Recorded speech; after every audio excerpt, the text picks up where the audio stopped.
Hello viewers, কি অবস্থা? সবাই কেমন আছেন? আশা করি আপনি সবাই অনেক ভালো আছেন। তো আজকে আসলাম একটা নতুন ভিডিও নিয়ে। তো ভিডিওটা মূলত আপনারা যারা রেডমি ফোন ব্যবহার করেন, রেডমি পোকো এই ধরনের যারা ফোন ব্যবহার করেন, বিশেষ করে এয়ারবাসটার এই ফাংশনালিটি বা এই ফিচার যাদের আছে মূলত তাদের জন্য ভিডিওটা।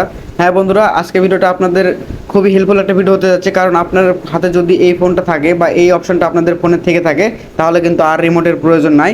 রিমোট কিন্তু আজকে থেকে ফেলাই দিতে হবে, রিমোটের প্রয়োজন আর নাই।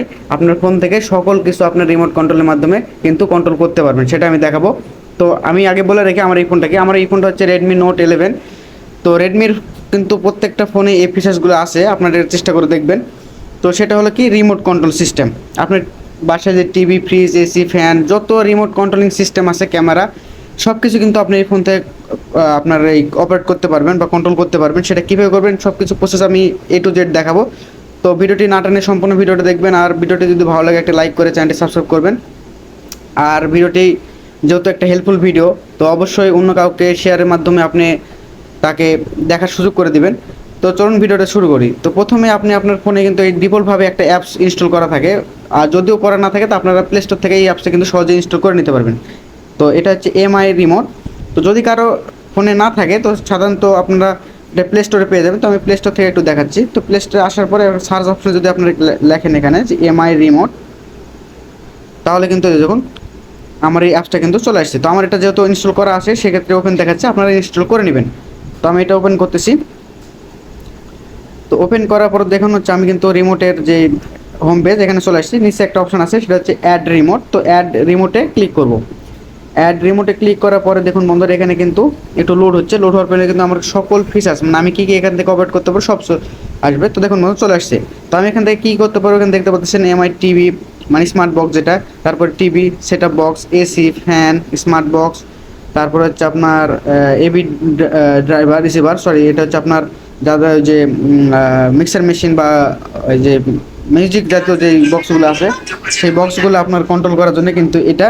তারপর হচ্ছে ডিভিডি প্লেয়ার, প্রজেক্টর আছে, তারপর হচ্ছে আপনার চায়না যে টিভিগুলো আছে, চায়না টিভি, ক্যামেরা, সব কিন্তু আপনি এখান থেকে করতে পারবেন। তো আমি মূলত এখান থেকে, যেহেতু আমার বাসায় সেরকম কিছু নাই, টিভি আছে, তো টিভি এখান থেকে যদি আমি একটাই দেখাই, তো সব এখানে কিন্তু যতগুলো টিভি কোম্পানি আছে, যতগুলো মানে বাংলাদেশ বা ইন্ডিয়ার, আপনার এক কথায় যতগুলো টিভি ফ্রিজ আপনার এক্সিস্ট করে, ওয়ালটন থেকে শুরু করে সকল কিন্তু টিভি আপনি এখান থেকে পেয়ে যাবেন। তো আপনি আপনার কাঙ্ক্ষিত টিভির মডেলটি বা টিভির নামটা এখানে লিখে কিন্তু সার্চ করে আপনি কিন্তু এটা বের করে নিতে পারেন।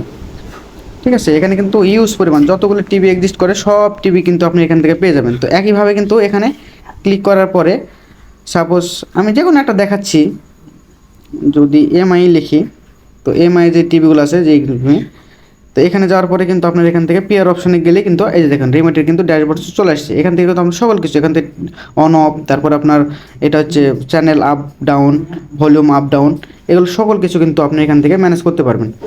তো আসলে খুবই একটা হেল্পফুল একটা অ্যাপস, আপনার আশা করি সবাই এটা ইউজ করবেন। ঠিক আছে, তারপরে প্রজেক্টর আছে, এসি আছে, আপনাদের বাসায় যদি এসি থাকে সেক্ষেত্রে এসি। তো এসির অপশন আসার পরে দেখুন এখানে কিন্তু সকল এসিগুলো এখানে শো করবে। একটু লোড হচ্ছে। তো দেখুন এখানে কিন্তু যত রকম এসি আছে সকল এসি কিন্তু এখানে দেখুন আছে।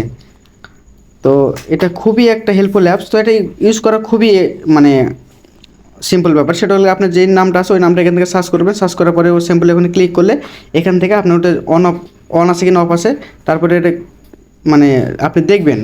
ঠিক আছে, যদি অন থাকে তো অন সিলেক্ট করবেন, যদি অফ থাকে তো অফ সিলেক্ট করবেন।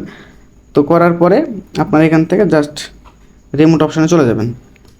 তো এভাবে কিন্তু খুব সহজে আপনি আপনার বাসার যে রিমোট কন্ট্রোলিং সিস্টেম ডিভাইসগুলো আছে এগুলো কিন্তু খুব সহজে ম্যানেজ করতে পারবেন।